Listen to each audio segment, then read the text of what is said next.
Sí,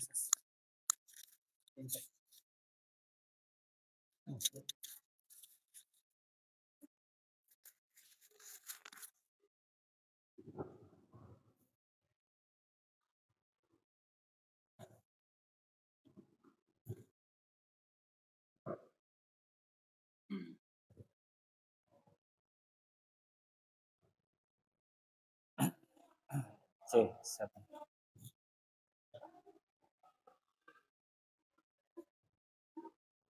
Sí, satu.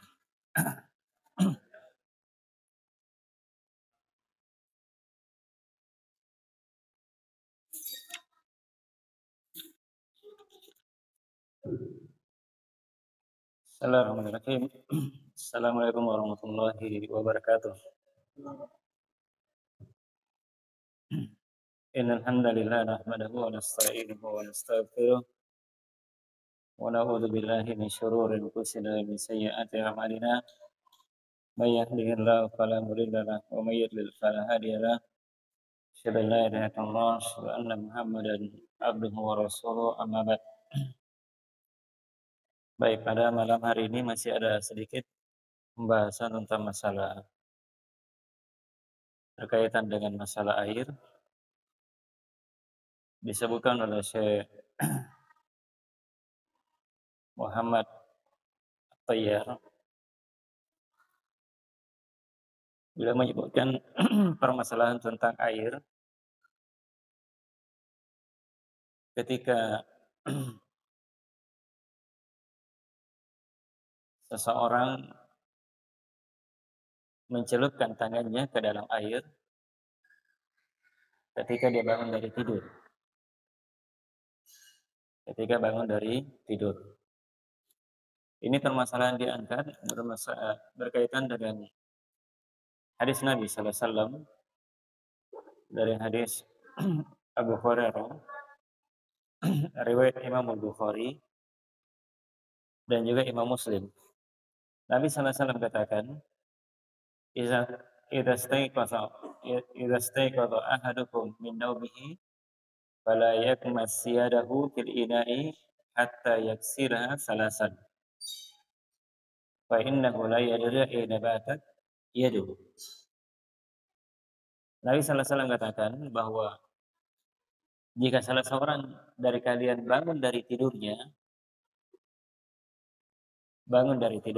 dari tidur malam, para ulama menyebutkan ini maksud dengannya di situ adalah tidur malam. Jika dia bangun dari tidur malam, maka jangan dia celupkan tangannya ke dalam bejana, apakah ke dalam timba atau ke dalam baskom atau ember dan semisalnya. Jangan dia masukkan tangannya ke dalamnya sampai dia mencucinya 3 kali. Artinya ketika bangun dari tidur, dicuci tiga kali dahulu, baru kemudian setelah itu boleh memasukkan tangan ke dalam bejana, ke dalam timba atau baskom, ember dan semacamnya. Kenapa? Alasannya kata Nabi sallallahu alaihi wasallam, fa innahu la yadri aina batat yadu.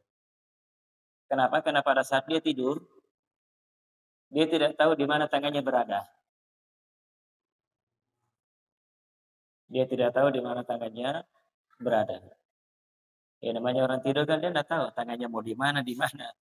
Mungkin dia pegang bagian depan, bagian belakang, dia tidak tahu di mana dia berada ketika dia tidur. Maka oleh karena itulah Nabi sallallahu alaihi wasallam memerintahkan orang yang bangun dari tidurnya sebelum dia memasukkan tangannya ke dalam timba atau ember, maka dia cuci dulu 3 kali. Setelah itu baru boleh dia masukkan tangannya.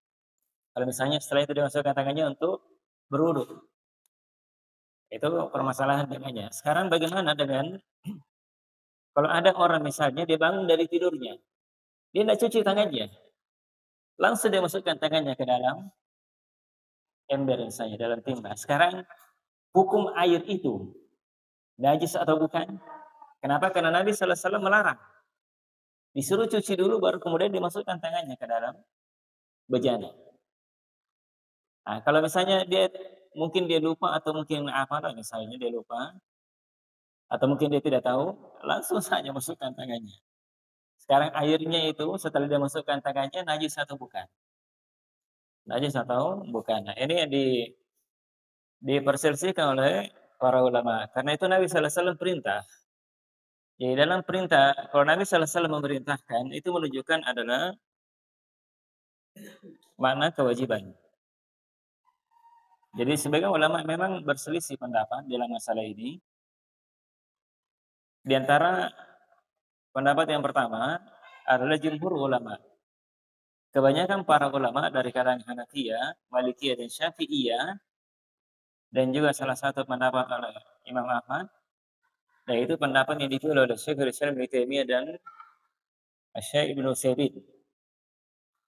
Dia mengatakan bahwa kalau dia memasukkan tangannya tanpa dia cuci sebelumnya, dia masukkan tangannya ke dalam bejana, maka air itu dianggap tetap suci. Tetap suci dan dia bisa mengangkat hadas. Bisa mengangkat hadas. Artinya kalau dia celupkan tangannya, airnya tetap suci dan air itu tetap boleh dia pakai untuk berwudu. Dan boleh juga dia pakai untuk mandi. Ini pendapat kebanyakannya para ulama. Walaupun sebagian yang lainnya dari Hanabila, mereka mengatakan bahwa air itu adalah air yang suci tapi tidak mensucikan. Artinya airnya tetap suci, tapi tidak bisa dipakai berwudu, tidak bisa dipakai mandi.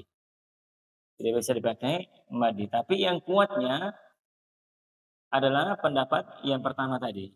Bahwa air itu adalah air yang tetap suci dan mensucikan.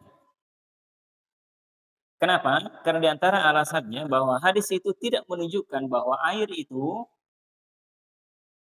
hadis ini menunjukkan bahwa tidak menunjukkan bahwa ketika tangan itu masuk ke dalamnya tanpa dicuci sebelumnya, berarti kesucian air itu sudah hilang. Itu tidak. Dari hasil hadis itu tidak menunjukkan hal seperti itu. Hal seperti itu.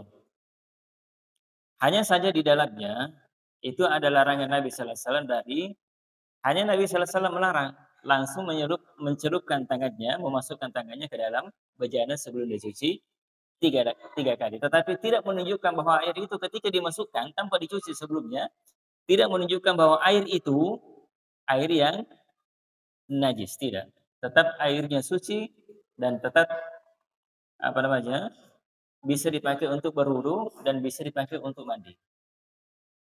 Hanya saja ini tentunya kalau dilakukan, karena ini perintah Nabi sallallahu alaihi wasallam, kalau dilakukan berarti itu mendapatkan pahala. Karena itu ibadah.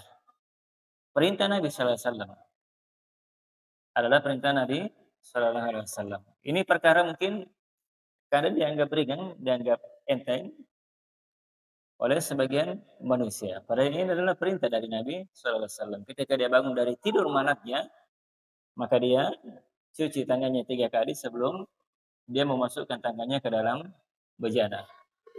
Ke dalam bejana. Dan ini adalah perkara yang karena ini sunnah Nabi sallallahu alaihi wasallam, maka hendaknya setiap muslim itu memperhatikannya. Memperhatikannya.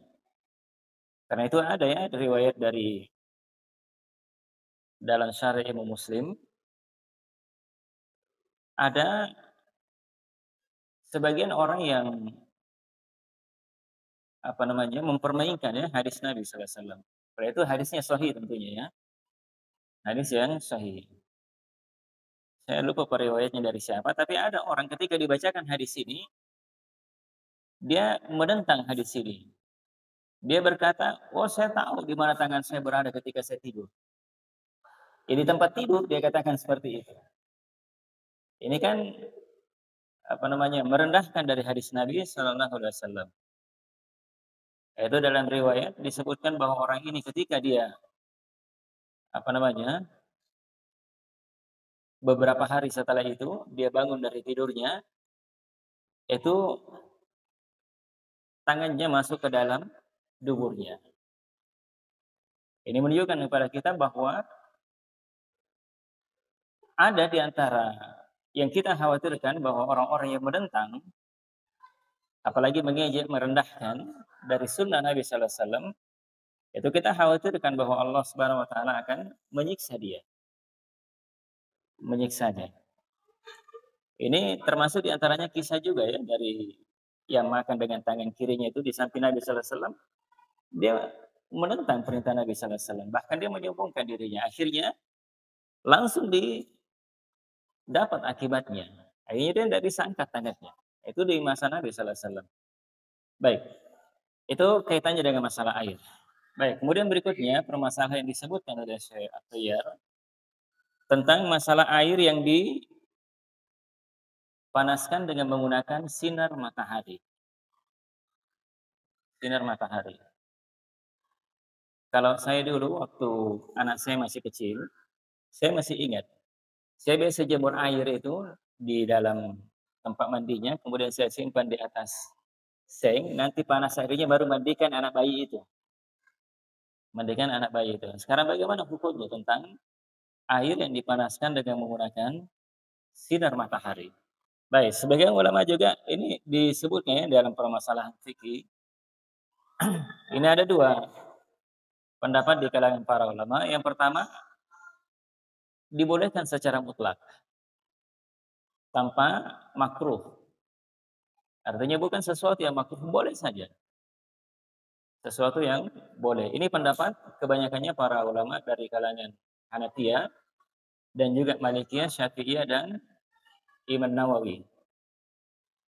Kalau yang kedua mengatakan itu makruh digunakan. Ini sebagian pendapat dari Malikiyah. Dan ini yang mereka pegang. Dan juga pendapat sebagian para ulama Syafi'iyah. Tapi yang kuatnya adalah pendapat yang pertama, bahwa air yang dipanaskan dengan menggunakan sinar matahari adalah sesuatu yang dibolehkan secara mutlak, bukan sesuatu yang makruh. Sesuatu yang makruh. Kalau ada yang mengatakan makruh, itu butuh pendalilan. Dan tidak ada dalilnya. Dan tidak ada pendalilan yang mengatakan bahwa air yang dipanaskan dengan menggunakan sinar matahari itu sesuatu yang makruh, itu tidak ada. Kita tidak mendapati dari hadis Nabi sallallahu alaihi wasallam menunjukkan bahwa itu adalah sesuatu yang makruh. Sesuatu yang makruh. Jadi itu adalah perkara yang boleh saja. Kalau sebagian Syekh Utsaimin kalau ada perkara seperti ini, dia ditanya, kalau ada yang bertanya apa dalilnya, maka kadang beliau mengatakan ada dalil. Daliluhu ada dalil. Dalilnya adalah karena tidak adanya dalil. Ya karena tidak ada yang menunjukkan dari Nabi sallallahu alaihi wasallam bahwa itu adalah makruh. Makanya dibolehkan. Makanya dibolehkan. Itu dari sisi pendalilannya, ya, dari sisi pendalilan. Baik. Kemudian berikutnya dari perkara yang disebutkan oleh Syekh At-Tayyar tentang air Zam-Zam. Ini kan sering kita mungkin minum kalau ada jamaah haji atau jamaah umroh yang datang dikasih air Zam-Zam. Air Zam-Zam. Sekarang air Zam-Zam bagaimana hukum? Bagaimana hukumnya air Zam-Zam itu digunakan untuk bersuci? Digunakan untuk berwudu? Boleh atau tidaknya? Tetapi air Zam-Zam memang air yang penuh dengan keberkahan, ya, diberkahi oleh Allah Subhanahu wa taala. Air yang tidak pernah habis ada sampai sekarang. Ada tidak pernah habis, tidak pernah bisa dibayangkan ya kalau misalnya jemaah haji yang jumlahnya jutaan orang, air Zam-Zam tidak akan pernah habis. Selalu ada. Selalu ada. Baik. Nah, sekarang air itu dan juga di antara kelebihan dari air Zam-Zam bahwa air Zam-Zam itu boleh digunakan kalau misalnya kita minum boleh diniatkan kalau kita memiliki keinginan kita berdoa kepada Allah Subhanahu wa taala dengan sebab air Zam-Zam itu karena itu perintah dari Nabi sallallahu alaihi wasallam sunnahnya maka itulah paling tidak itu dapat ibadah. Dapat pahala di sisi Allah Subhanahu wa taala. Itu pula juga kalau ada yang memiliki penyakit dan sebagainya, dia berdoa dengannya sebelum dia minum. Itu kelebihan, keberkahan yang Allah Subhanahu wa taala berikan kepada air Zam-Zam. Nah, sekarang bagaimana hukumnya menggunakan air Zam-Zam untuk bersuci. Ini juga berselisih ya di kalangan para ulama tentang hukum menggunakan air Zam-Zam bersuci atau mungkin digunakan untuk menghilangkan najis. Menghilangkan najis. Baik, ini ada apa namanya? 3 pendapat di kalangan para ulama. Pendapat yang pertama menyebutkan bolehnya menggunakan air Zam-Zam untuk menghilangkan hadas. Artinya boleh dipakai untuk bersuci. Dan bisa juga digunakan untuk menghilangkan najis.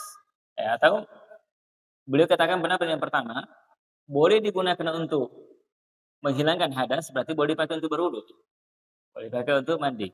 Adapun untuk menghilangkan najis, maka pendapat yang pertama mengatakan itu makruh. Alasan mereka karena air Zam-Zam itu air yang penuh keberkahan untuk memuliakan, mengagungkan air itu.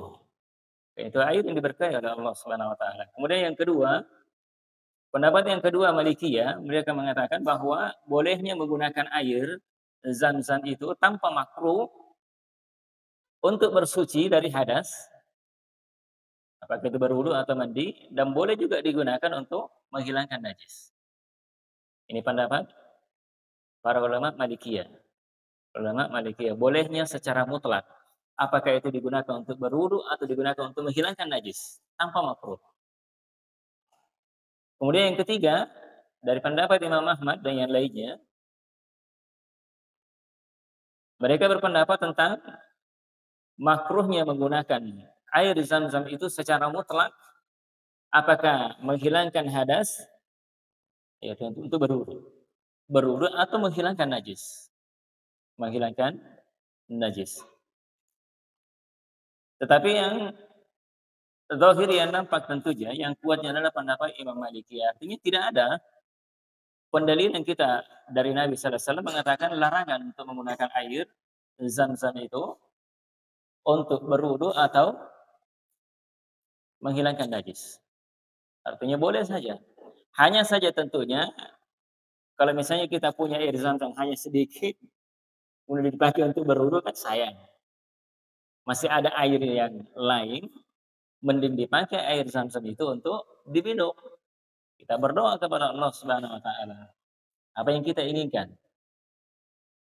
Kecuali tentunya kalau misalnya ada orang mau berwudu tidak ada air, yang ada hanya air Zam-Zam saja. Air Zam-Zam. Kecuali kalau dia ada keadaan seperti itu ya, maka harusnya dia pakai air Zam-Zam karena tidak ada air selain daripada itu. Selain daripada itu. Baik, itu selesai ya tentang pembahasan masalah air.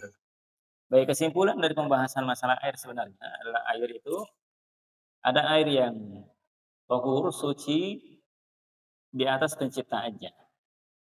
Kalau di atas penciptaannya berarti itu adalah air yang suci dan mensucikan. Asalnya airnya, zatnya adalah suci dan mensucikan. Artinya bisa dipakai untuk mengangkat hadas, besar atau kecil, bisa juga menghilangkan najis. Kemudian yang kedua, ada air yang suci tapi tidak mensucikan. Itulah tohir yang kemarin itu. Airnya suci tapi tidak mensucikan. Nah, itulah seperti misalnya apakah itu teh, apakah itu kopi, atau susu, air kelapa, dan semisal dengannya. Itu adalah air yang suci, tapi tidak bisa digunakan untuk mengangkat hadas. Tidak bisa mensucikan. Baik, kemudian yang berikutnya adalah air suci, kejatuhan benda yang bukan najis. Kalau kejatuhan benda yang bukan najis, maka air itu tetap suci dan mensucikan. Sebagaimana pembahasan sebelumnya. Adapun air yang kejatuhan najis, ini ada rinciannya. Kalau air yang kejatuhan benda yang najis, selama tidak berubah salah satu dari 3 sifatnya, apakah itu baunya, rasanya, maupun warnanya, kalau tidak berubah, maka airnya tetap suci dan mensucikan. Tapi kalau berubah, berarti air itu sudah berubah menjadi najis. Sudah berubah menjadi najis. Itu kesimpulan dari pembahasan yang bab ini. Dalam bab ini. Baik. Kemudian berikutnya kita pindah kepada bab fin najasat. Sekarang untuk pembahasan tentang masalah najis. Pembahasan tentang masalah najis. Karena ini penting ya. Kenapa? Karena sebagian dari kita ya, mungkin dia belum tahu atau apa tentang masalah najis. Ada yang di sebagian masyarakat kalau misalnya perempuan menyentuh laki-laki yang bukan mahramnya. Kalau dia sentuh perempuan, dia katakan wudunya batal. Ada yang mengatakan seperti itu, nah? Wudunya batal. Pergi berwudu. Kenapa? Karena saya sudah sentuh. Ya kan seperti itu. Dan banyak kaitannya dengan masalah itu.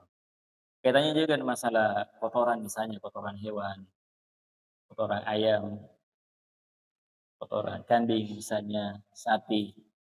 Apalagi di masa sekarang ini banyak sapi.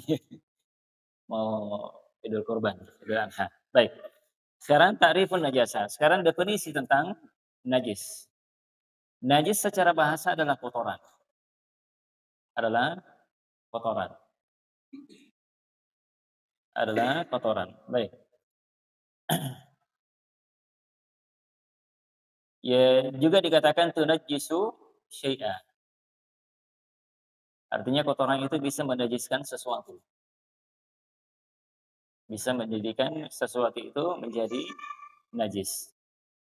Itu secara bahasa. Adapun secara syariat, yang dikatakan najis adalah sebagaimana disebutkan para fuqaha, definisi daripada najis itu adalah mustakbirun yamna'u sihhatas sholati haitsu la murakhasun. Najis secara syariat dalam agama kita adalah kotoran yang menghalangi sahnya sholat. Yang menghalangi kotoran yang menghalangi sahnya sholat. Sahnya sholat dan tidak ada keringanan. Tidak ada keringanan. Artinya kalau ada padanya kotoran itu maka berarti batal sholatnya. Batal sholatnya. Karena ini kotoran menghalangi sahnya sholat. Sahnya sholat. Baik, itu najis ya, pengertian najis secara syar'i, secara syariat. Baik, kemudian pembagian najis. Aqsamun najasat. Pembagian najis. Najis itu terbagi menjadi dua, ada yang hukmiyah, ada aidiyah. Najis secara hukmiyah artinya najis sesuatu yang dihukumi dia najis. Dia dihukumi dengannya najis. Asalnya sesuatu itu bukan najis, tapi dia dihukumi najis. Itu namanya najis hukmiyah namanya. Yaitu taqau ala syai'i at-tahir wa yatanajjasu biha.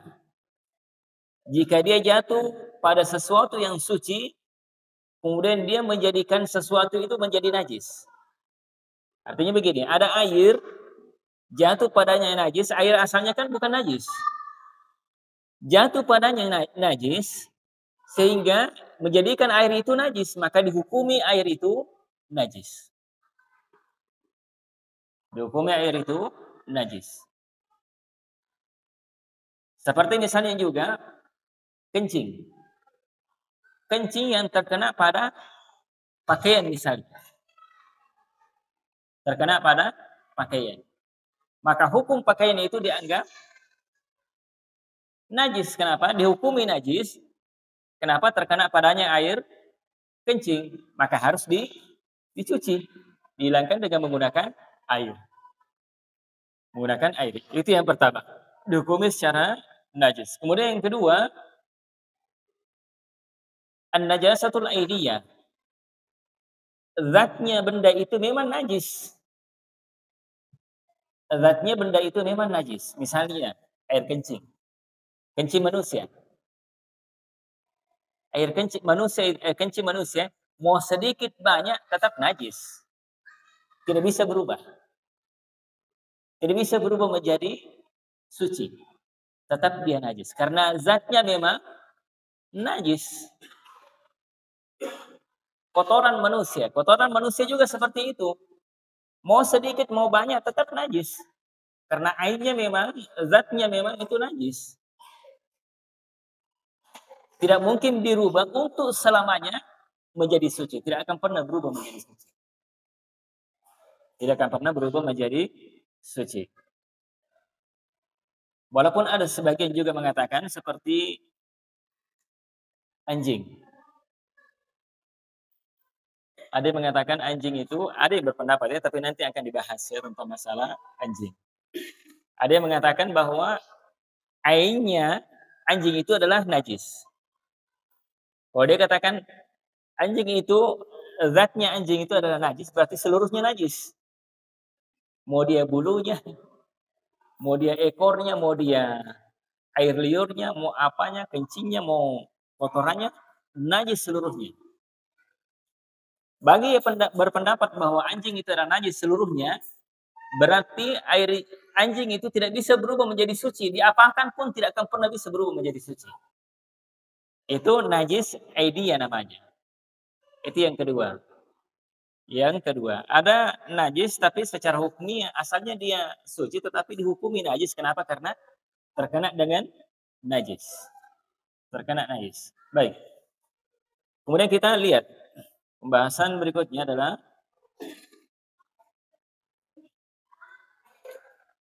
tentang sucinya sebahagian hewan dan najisnya sebagian hewan. Yang pertama adalah al-kalbu. Yang pertama adalah anjing. Karena ini anjing banyak ya di sekitar kita. Sekitar kita. Baik, berselisih di kalangan para fuqaha tentang najisnya anjing itu najis atau suci. Najis atau suci. Baik, ada yang mengatakan seperti ulama Syafi'i dan Hambali, mereka mengatakan bahwa ini sebagian pendapat mereka ya, mengatakan bahwa anjing itu ainnya najis. Jadi memang seluruh bagian daripada anjing itu adalah najis. Adalah najis.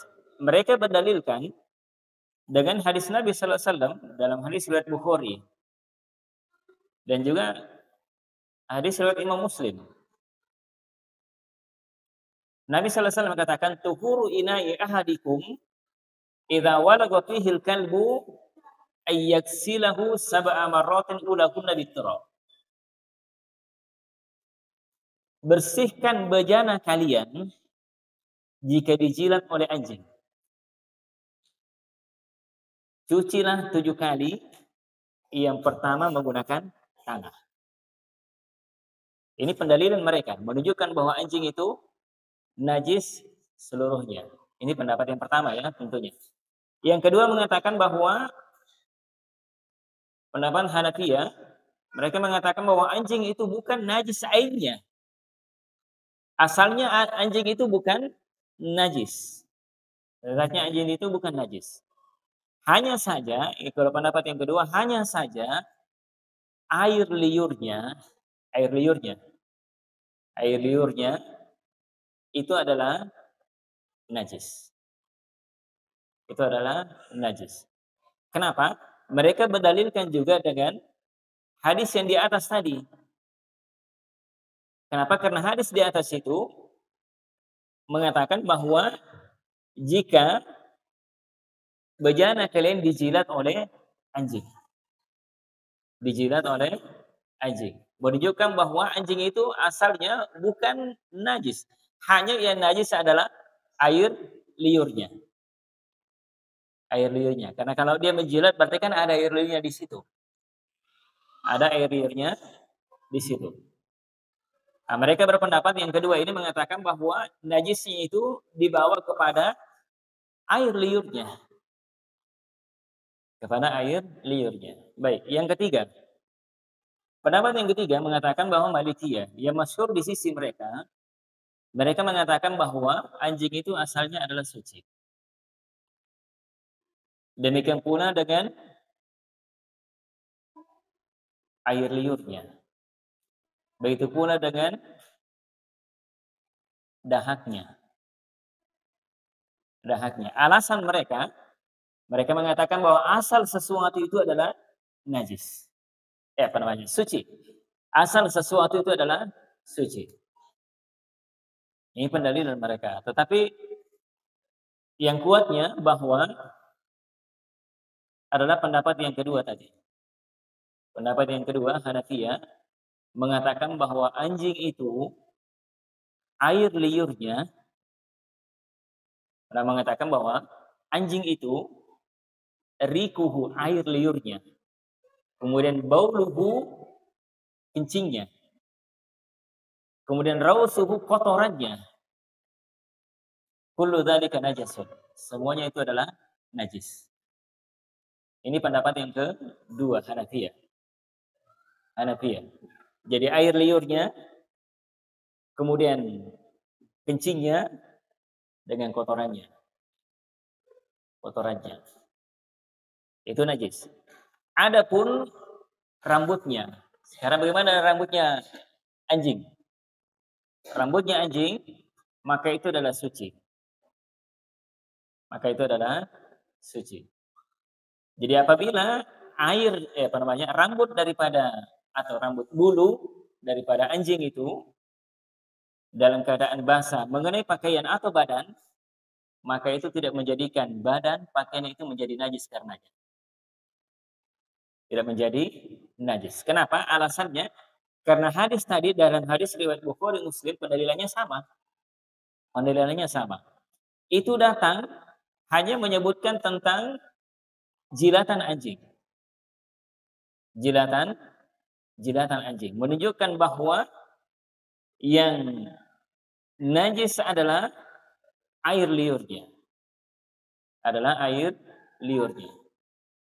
Air liurnya yang najis, yang ketika menjilat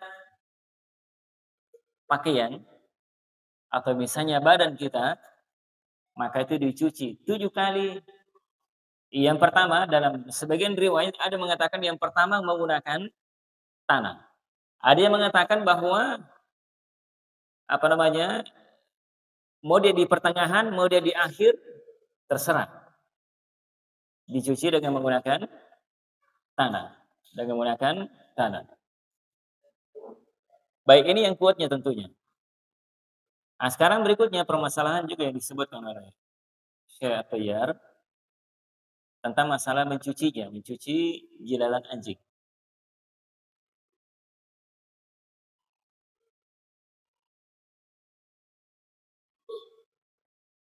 Cucian dengan menggunakan menggunakan air. 7 kali dan 1 diantaranya adalah menggunakan tanah. Ini ada beberapa riwayat yang datang tentang masalah mencuci jilatan anjing itu. 1 diantaranya adalah hadis yang disebutkan tadi. Adalah bersihkan bejana salah seorang dari kalian jika dijilat oleh anjing, cucilah dengan 7 kali, yang pertama dengan menggunakan tanah. Riwayat yang lain menyebutkan, dan juga hadis riwayat Al-Bazzar dari Abu Hurairah, riwayat yang lain ihdahunna biturab. Cucilah bejana kalian dijilat oleh anjing 7 kali, salah satunya menggunakan tanah. Tidak disebutkan apakah yang pertama kali atau di pertengahan atau di terakhir kalinya, tidak disebutkan. Hanya dikatakan salah satunya menggunakan tanah. Ada juga riwayat lain menyebutkan jika anjing itu menjilat bejana kalian, maka cucilah 7 kali dan yang ke-8-nya menggunakan tanah.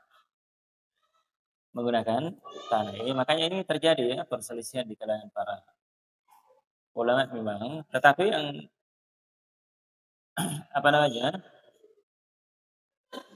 Ibnu Hajar juga mengatakan ingin menggabungkan jalan-jalan ini dari riwayat hadis Nabi SAW, bahwa beliau mengatakan bahwa ihdahunna biturab, dalam hadis mengatakan bahwa salah satu dari 7 itu, cucian itu dicuci dengan menggunakan tanah. Dia mengatakan bahwa ini adalah mubham. Artinya mubham ada kesamaran di situ. Kapan harus digunakan tanahnya? Pertama kali kah? Pertengahan kah? Atau yang kedua, ketiga kah? Dan seterusnya. Itu tidak ada kejelasan di situ dari riwayat itu. Kemudian juga, hanya saja beliau mengatakan bahwa itu lebih bagus kalau dicuci yang pertama kali dengan menggunakan tanah. Kenapa? Karena kalau pertama kali sudah dicuci dengan menggunakan tanah, berarti dianggap kan sudah apa namanya bersih, hilang. Setelah itu tinggal dicuci dengan menggunakan air. Tapi kalau yang terakhir kalinya baru dicuci dengan menggunakan tanah, itu sebagian para ulama mengatakan itu lebih kurang apa namanya. Kenapa? Mereka menganggap karena yang terakhirnya baru menggunakan tanah. Sementara yang 1, 2, 3, 4, 5, 6 itu hanya menggunakan air saja. Air saja. Ini memang ada beberapa apa namanya perbedaan. Tetapi itu yang lebih kuatnya tentunya.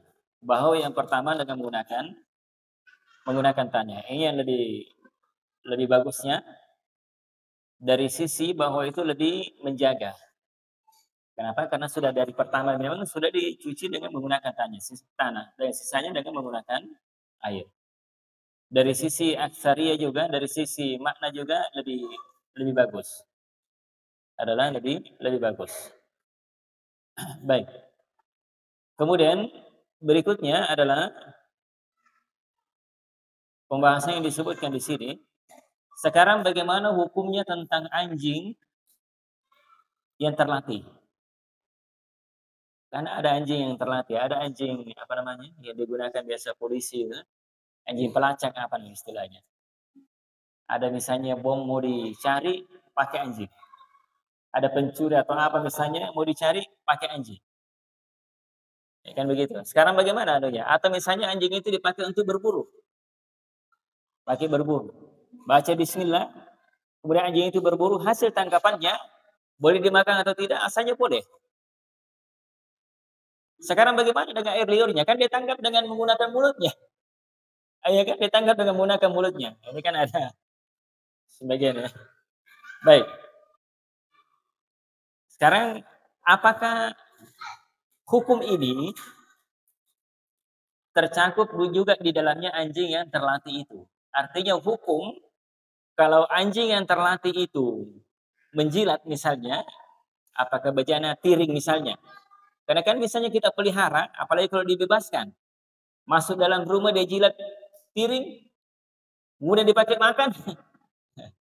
Apakah anjing yang seperti ini juga harus dicuci? Misalnya dia jilat piring harus dicuci 7 kali. Yang pertama dengan menggunakan tanah. Maka jawaban Syekh At-Thayyib dia mengatakan bahwa anjing yang terlatih pun hukumnya sama seperti itu tadi. Hukumnya sama.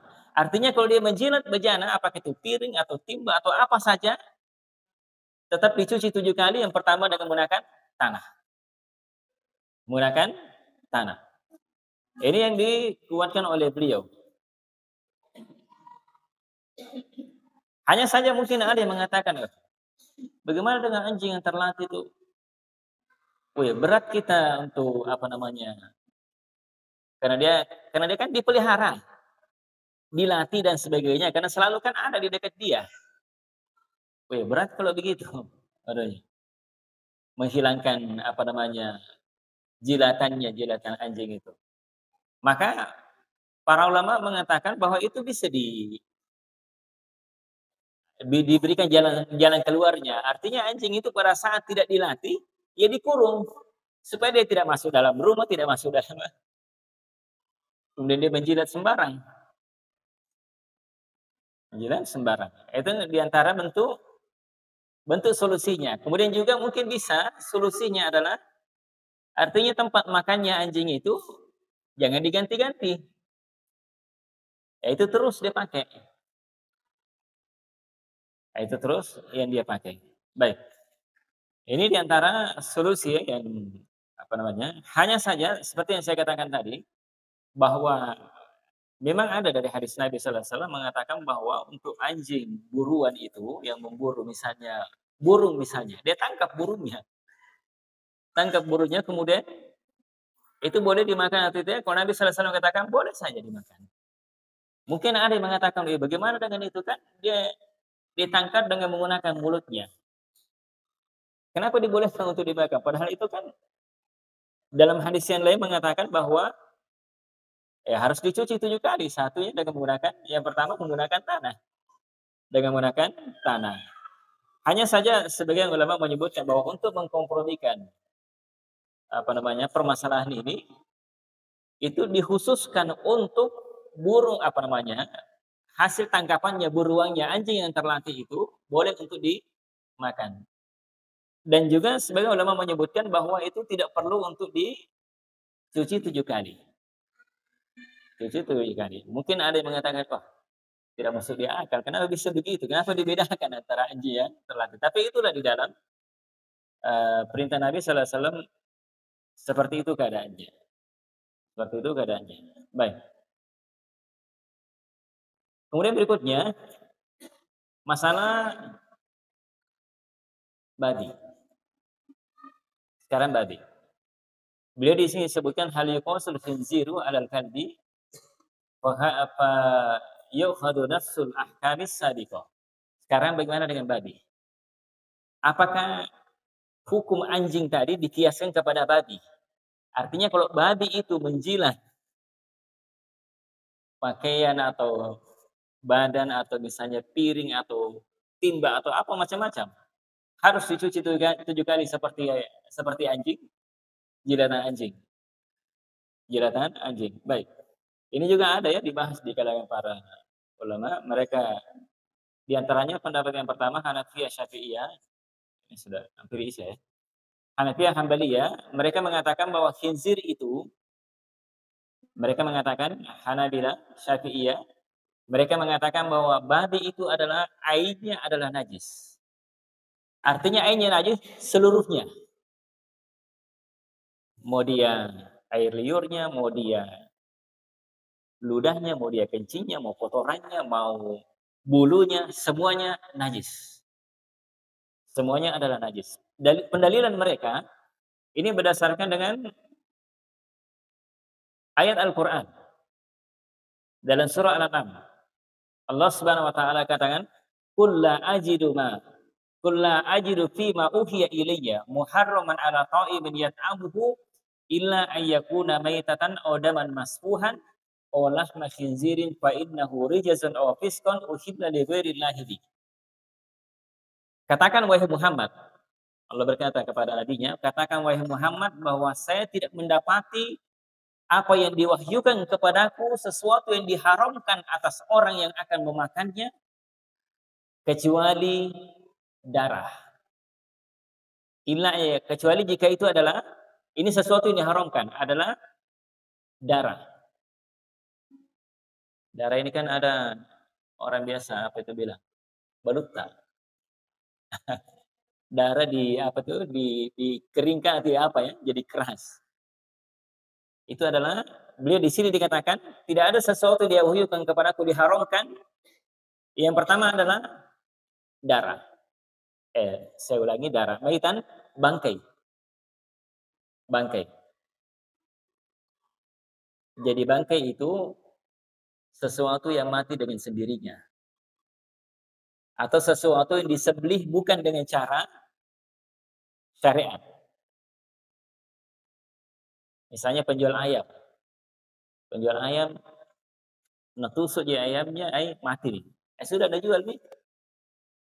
Kalau dia mati, dia tusuk seperti itu, dia tidak baca basmalah, dia tidak baca Allahu Akbar, berarti dianggap bangkai. Dia mati dengan sendirinya. Tapi ada binatang yang walaupun mati dengan sendirinya bukan najis. Ikan mati dengan sendirinya, mati sendirinya, tapi boleh dimakan atau tidak? Boleh. Tapi nanti akan dibahas itu ya. Baik, di sini disebutkan tidak ada sesuatu yang diharamkan bagi saya. Diwahyukan kepada aku itu sesuatu yang diharamkan. Itu adalah bangkai. Kemudian yang kedua adalah darah yang mengalir. Darah yang mengalir. Itulah tadi. Kalau ada darah kuda misalnya, Diambil darahnya, kemudian disimpan, dibaskom jadi keras, dipotong-potong, dijual, dimasukkan dalam coto misalnya. Eh, itu diharamkan, darah yang mengalir. Nanti ada pembahasannya, karena nanti ada darah yang tidak mengalir. Ada enggak binatang yang darahnya tidak mengalir?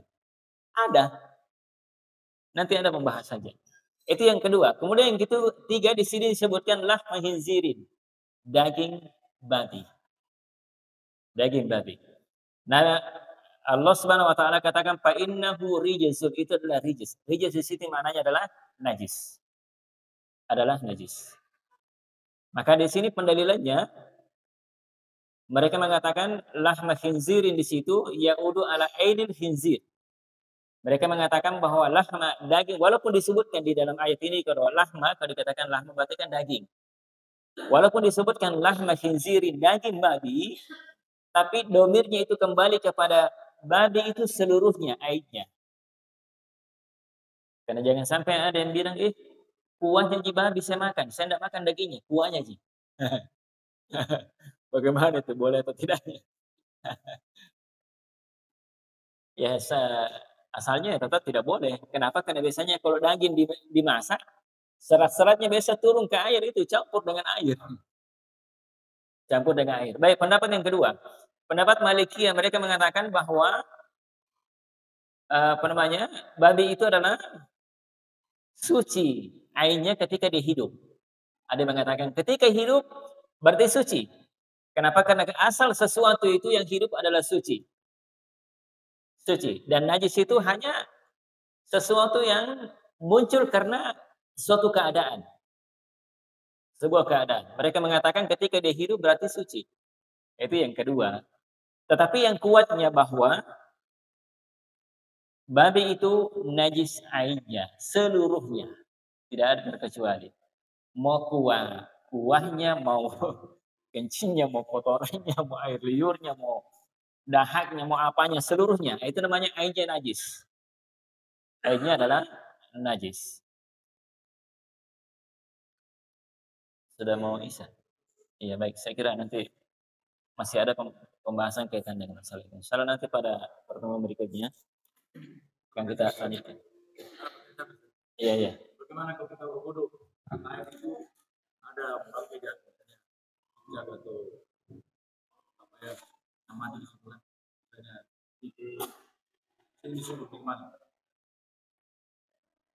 misalnya tikus. Ada air jatuh tikus di situ.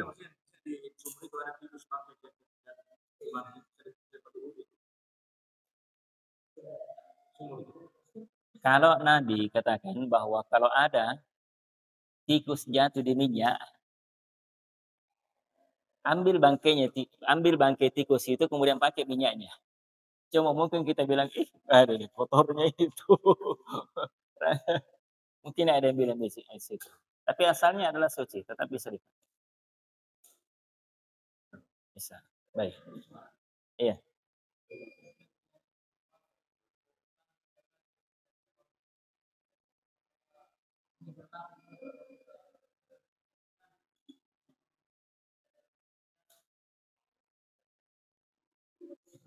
Asalnya karena itu perintah. Perintah artinya kalau kita lakukan kan dapat pahala. Walaupun kita tidak gunakan kita tidak gunakan tangan untuk mencelupkan di dalam bejana, karena itu perintah namanya. Namanya perintah Nabi berarti itu kan ibadah namanya. Kita dapat pahala kalau kita lakukan. Walaupun kita misalnya, saya kan tidak celupkan tangan saya dalam misalnya. Kan mungkin ada yang langsung begitu, nah?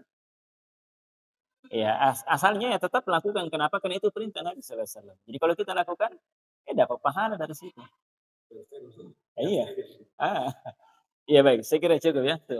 Mudah-mudahan ada manfaatnya. Lebih dan kurangnya maafkan. Subhanallah wa bihamdik, asyhadu an la ilaha illa anta, astaghfiruka wa atubu ilaik. Assalamualaikum warahmatullahi wabarakatuh.